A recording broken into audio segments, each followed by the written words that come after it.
Hello and welcome back to my channel. My name is Hannah and this is Jar of Fireflies. Here I make videos all about my life as an Orthodox Jewish homeschooling mother of 4. And today I'll be answering your questions. All right, I've got a ton of questions here. I'm hoping to get through about half the questions today that you guys asked, and then we can do a part 2 later on in a couple of weeks to do more, but for now, let's just dive right in. Okay, first question. I have a question about your conversion. Did the rabbis ask you to make a pregnancy test before the mikveh? Okay, so the mikveh is like the final part of the conversion process. Once you have gone to the mikveh, then you are officially a Jew. So no, at no point was I ever asked to take a pregnancy test in my conversion process. Before, after, ever. And the second question that this same person is asking is, did you ever feel discriminated because you converted and you were not born Jewish? No, I never felt that I was like less than or treated differently or anything like that. If anything, it's really been the opposite of that. There's a lot of people that have told me that they have a great deal of respect for me because of what they know that I went through to become a Jew and the amount of knowledge that I have because of how much I had to learn during that process. And I know that there are some people who will question conversions or things like that, but it's never been an issue for me. I've never felt less than or anything like that. I also live in a really out of town community, meaning I don't live in New Jersey, New York area where there's a ton of Jews. Where I live, it's a lot of what we call Baal Teshuvas, people who come from a more secular or less religious background who have become more religious.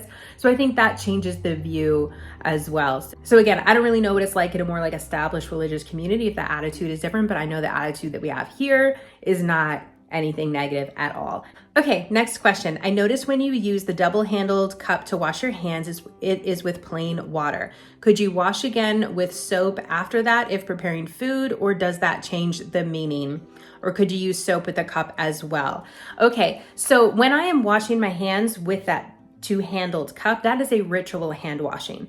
Doesn't have anything to do with the physical cleanliness of my hands. My hands should be clean before I come and do that. So for example, I will go to the restroom, use the restroom, wash my hands with soap and water in the restroom, exit the restroom, come out to the kitchen, and then wash my hands with a double-handled cup for a ritual hand washing, because it's we're washing the impurities off of our hands, not physical dirt or anything like that.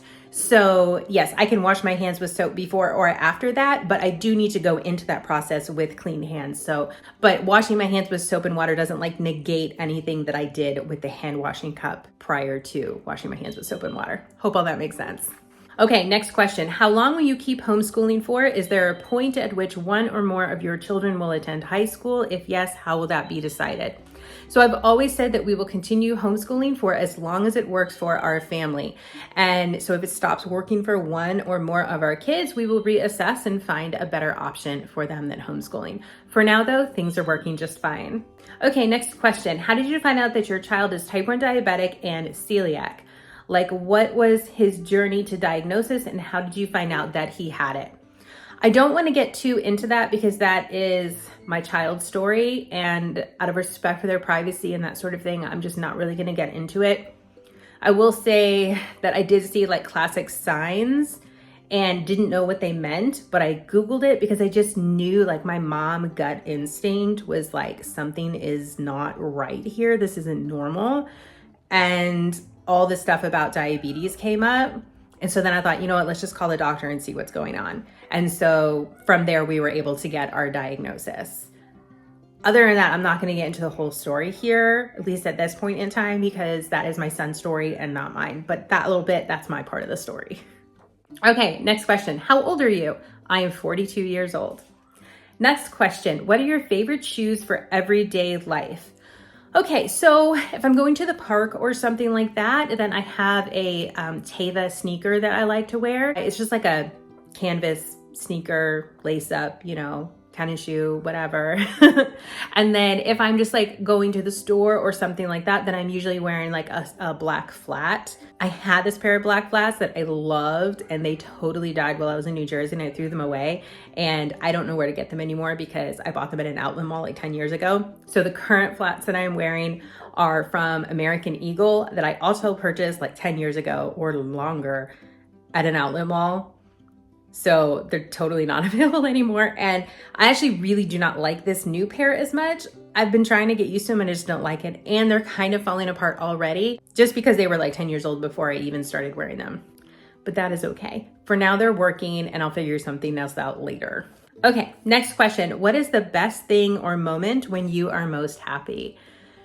So I think I just have a lot of different kinds of happiness. Like I love it when I am just hanging out with my family, either individually or as a group or any combination they're in. Like there's such a happiness there, but there's also such a happiness when I'm doing something artsy craftsy on my own, or when I'm just like hanging out with my tefillah, with my prayer alone, or if we're camping and we're like outdoors. Like there's all these different kinds of happiness. So all of those moments are things that make me super happy. And I don't know, there's not like one thing that really stands out as like, this is my happiest. It's just like a lot of different things that add up to a general happy life. Okay, next question. I noticed in your previous videos on Hanukkah that your candles are oil and water with floating wicks. Is this a preference or decor choice, or is it related to the miracle of oil that you use oil in them? So yes, it is related to the miracle of the oil that we use oil in them. It is also our personal preference. We could use candles if we wanted to, but we use oil for both our Shabbat candles and for our Hanukkah. Next question. Okay, with Hanukkah upon us, do your children get traditional gifts each year? For example, like pajamas or socks or a book or something like that. Okay, so no, my children don't get any particular kind of traditional gift other than like the Hanukkah gelt, like the chocolate coins. So the way that we do gift giving in our house is that we do one gift for every holiday.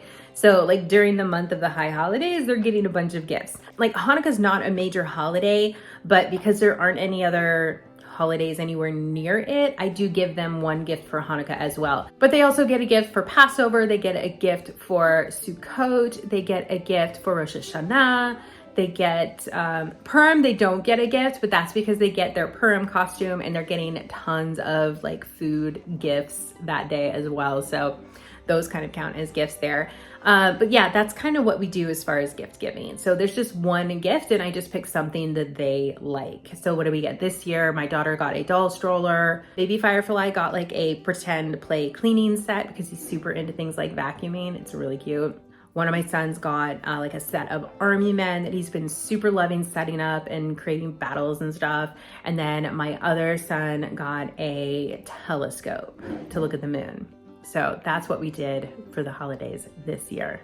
Next question, will you be doing the 5x5 reading challenge next year? If so, have you decided on the categories already?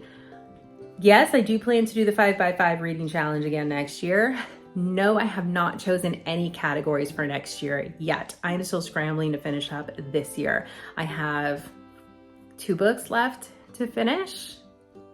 I don't know if it's gonna happen. I may just not finish it this year, but I did do a lot and I'm really happy about that. So that was super fun. All right, next question. Is it true that some types of fiber cannot be processed together? Do you have to consider anything related to Judaism when choosing craft materials?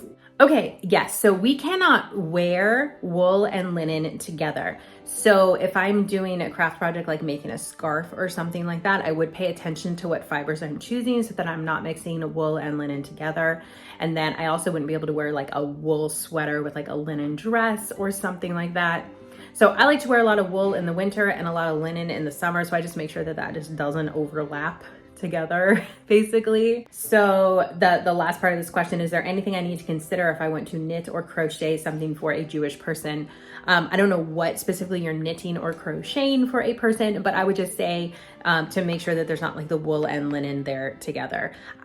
I think it only applies to clothing. So if you were doing something more of like a tea cozy or something, or a pot holder, I don't know that that would apply, but I wouldn't be the right person to ask that question for sure, because I'm not super familiar with those laws. But I would just say, like, just don't mix the wool and linen together, especially if you're doing something with clothing. I would also say to let them know what fibers that you use. For example, if you knit somebody a sweater, let them know this is a wool sweater. That way they know not to wear it with linen, because not everybody knows fibers by touching them. So Okay, next question. Hi, can non-Orthodox Christian, Catholic, etc. women be friends with Orthodox women, like go on lunches, shopping with each other, etc.? Yeah, one of my closest friends is Christian. She is Lutheran, and we hang out all the time. Our kids hang out all the time. Our families will hang out all the time. We have a ton of Jewish friends too. I have a lot more Jewish friends than I have friends of other religions, but I definitely have friends that are of other religions, and there's no problem for us to be friends. Okay, next question. What Jewish books do you recommend for a mother or woman? Thank you. So I don't know if you're a Jew or a non-Jew that are asking this question. So I'm just gonna assume that you are a Jew and you're looking for chizuk, things like that. So for me, I personally, where I'm at in life, I really love to read biographies of Jewish women. So like the Rebbetzin Batsheva Kanievsky biography, there's a book called Holy Woman, which I really enjoyed. Chicken Soup for the, I don't know, it was Chicken Soup something, I don't know, something about chicken soup, but it was the Henny Machlis biography. Those were all really excellent and really helped me, give me a lot of chizuk, a lot of strength. Okay, next question. Do you always manage to say the morning prayers every morning? Okay, yes, but how much I say does vary every day. Okay, at the very minimum, I will say the morning and Torah blessings. I really strive to do also Shema after that, and Amidah, Shemona Esrei. These are specific names of prayers. If you're interested, I'll link a video about Jewish prayer that I did a while back in the description box below. If you just want to see more about what that's all about, and I flip through my prayer book, my Siddur. Anyways, okay.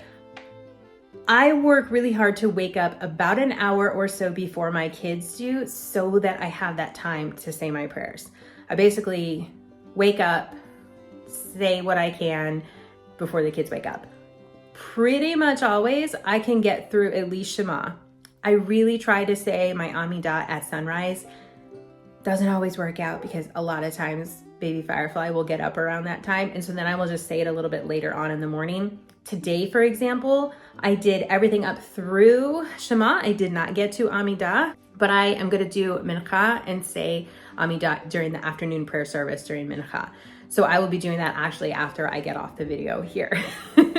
So yeah, my prayers are really important to me. It's a really important connection point that I have with Hashem every day. It is something that I personally really strive to make time for in my day outside of the time that I have all of my family obligations. As a mother of young children, the obligations for prayer that I have as a woman, like there's a lot of leeway there. Okay, so if you're struggling with your tefillah, with your prayers, talk to your rabbi about what you're really obligated to be doing right now and where you are in life, basically. That is my advice there. Okay, but for me, so that I can get them done, I have to wake up before my kids. If I don't wake up before my kids, I'm not getting it done because I can't, because it is way too much. I'm dealing with diabetes, I'm trying to make food, I'm trying to do school, I'm chasing a toddler around. Like, it's crazy around here when things are happening. So anyways, that's that. Okay, next question. If any of your kids expressed an interest in being on camera in your videos, would you allow them to be?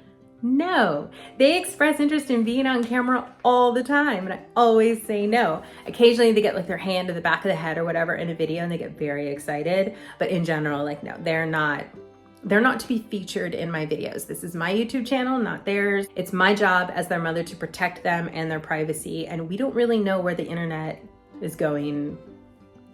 Internet privacy in general with the internet, it's a little crazy. It's a little crazy. I feel like technology is advancing so fast right now, and we don't know. So I'm gonna keep my kids back. I can always change my mind later, but I can't take it back once it's out there. So for now, I'm just keeping them off the camera. All right, next question. What is your favorite part of Hanukkah? I think that just like the get-togethers with friends. We're very intentional during Hanukkah to get together with friends. There's a couple of families that we're very like, every year it's like tradition that we just get together with them and we do certain meals. Like one family we're having over tonight, we always do fried fish together. There's another family we're gonna be grilling steaks tomorrow. Like, it's just like, we just try to have these special meals with, you know, a little bit nicer food, with our friends over, and just try to have a little extra fun. And we do that a little bit. We have them over a little bit after candle lighting, so we'll still light our own candles in our own homes and then get together and enjoy the meal together and just hanging out and having fun. So I think I really look forward to that family time with our family friends. Okay, next question. What would be favorite theme to wear or dress up for Purim? What is your favorite activity to do as a family? Oh gosh. Okay, so our favorite Purim theme that we have done, I'd probably say our Harry Potter theme. We really had a lot of fun with that one, and we actually did Harry Potter theme twice. But I think the food packages with that are just so much fun. I don't know, it's like an aesthetic that I just think is really fun. So probably the Harry Potter theme. I don't know what we're doing this year. I did really enjoy the book theme that we did last year. That one was also super fun, especially with those book boxes. I still see them in my friends' houses and I get really excited. I'm like, they like the box, you know? So anyways, oh, I just answered that question wrong. It is actually what would be your favorite theme to wear or dress out for Purim. Okay, so that would be Alice in Wonderland. I would love to do Alice in Wonderland, but I just don't think I can get my whole family on board for that. I would have to be some really ostentatious Queen of Hearts. My daughter, obviously Alice. Everybody else, I don't know. Somebody could be a cat and a deck of cards and stuff. I would get to be the Queen of Hearts. It's all about the poofy dress. I think we've established this the past couple of years, that it is all about the poofy dress. Okay, next question. What is your favorite activity to do as a family? We really do enjoy playing games together. We're a big game family. We love all kinds of different games. Some of our favorite board games right now, I guess board games, card games, whatever. We love Sushi Go, we love Trash Pandas, and Sorry. Those are our favorites right now. So we're a big game family. That's something we can all do together that we all enjoy doing, and that is super fun. I think that's probably about the only thing everybody enjoys doing together, besides like eating pizza or something. Okay, next question. What were your husband's and yours majors in college? Woo, you're taking me back a couple of decades, y'all. Okay, I did not finish college. I have more than enough credits to finish college, but they just don't add up to any particular major. So there's that. And then I honestly don't know my husband's major. I don't know. That just like didn't come up. By the time we started dating, we'd both been out of college for over a decade, and it just wasn't really on our minds, I guess. I don't know. I know he went to college, but I have no idea what his major is. Okay, next question. I know you were raised Christian and therefore likely have family who are active in Christian churches. Do your kids ever ask about Christianity? I think my kids are just sort of aware of a lot about Christianity, either from what we've learned in history or from what they've seen our friends or family do to celebrate their holidays. Actually, my son asked me a question this morning. He wanted to know how Christianity started. So we kind of got into that history lesson. But in general, they don't tend to ask a whole lot of questions about it, but they know that I'm here to answer them if they do. Okay, next question. Why do your kids not have a scheduled wake up time in the mornings or a routine or structured day for school? It seems so haphazard and based on what you have time to do that day, seems like it's only a few hours a day. Okay, keep in mind that when you guys are watching a video, you're watching about 20 to 25 minutes of a day or a week in my life. So you're not seeing everything that we're doing as a family or that we're doing for homeschool. And again, with my videos not being focused on my children, you're really not seeing everything that we do all day in school. My kids definitely don't have a super structured wake up time. However, now my oldest does because he has chosen to wake up and go to the Beit Knesset, to the synagogue every morning for his tefillah, for his prayers, and to learn the kollel there. That's his decision. So he's given himself a wake up time. He sets his own alarm and handles that on his own. For the other kids, they wake up in enough time that we're able to get our school done. So I'm not really worried about waking them up in the morning. If they were sleeping till noon, that would be a problem, but they're not. So we're good. As far as school only being a few hours a day, correct. Our school is only a few hours a day. My children are all in elementary school. We don't need to be in school 8 hours a day. Because when we're doing school, we're sitting down and we're learning. It's structured. They're doing what they need to do. We don't fill it up with busy work. We're not filling it up with, going to recess or whatever. I don't know, whatever they do in school all day. We're just doing schoolwork and we knock it out in a few hours and then we go on about our day. These are the perks of homeschooling. As far as it being so haphazard, I would definitely suggest that you check out my homeschool curriculum videos, because then you can see all of the planning that goes into covering all of the different topics that I cover with my kids each year. I'll link to the most recent one of those in the description box as well. Okay, next question. The first weekend I tried to implement a Sabbath rest on Sunday, my husband wanted to spray paint our dining room walls on Saturday. He ended up covering everything in our kitchen and dining room in paint. This meant we spent our Sabbath cleaning up the mess. I'm just curious how an Orthodox Jewish family would handle a similar situation, because it's not life-threatening, but we couldn't even walk around without tracking more paint around the house, much less eat. Okay, so we know that Shabbat is coming up every Saturday, and so we make sure that we're not starting a major project right before Shabbat. We just wouldn't do that.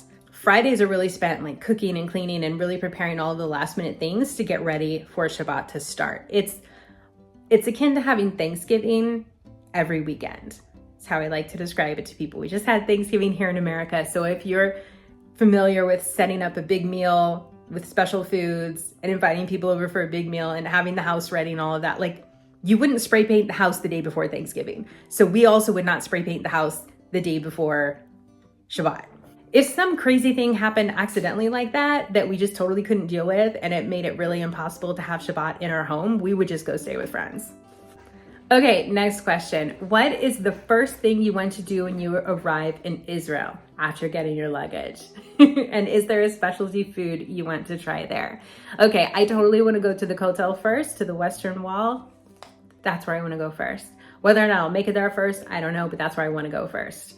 Okay, as far as specialty food, I just feel like I need to eat falafel in Israel, because that's like what everybody talks about is like falafel in Israel, but I kind of want to try it all. Also, iced coffee, because iced coffee in Israel is not just like coffee on ice like it would be like in America. It's more like, I don't know, like a frappuccino or something. I don't know. It's like there's some kind of blended awesomeness drink that I am super excited to try as a coffee lover.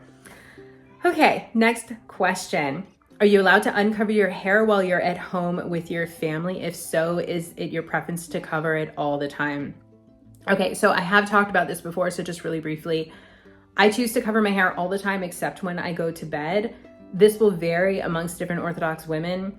Typically though, Orthodox women will keep their hair covered at home the way that I do, because you just kind of always want to be ready, I guess, for someone to knock on the door, or you want to have your windows open or like whatever. But we typically we keep that same level of modesty around our homes. Next question. If you lived in Israel, would you still homeschool or not?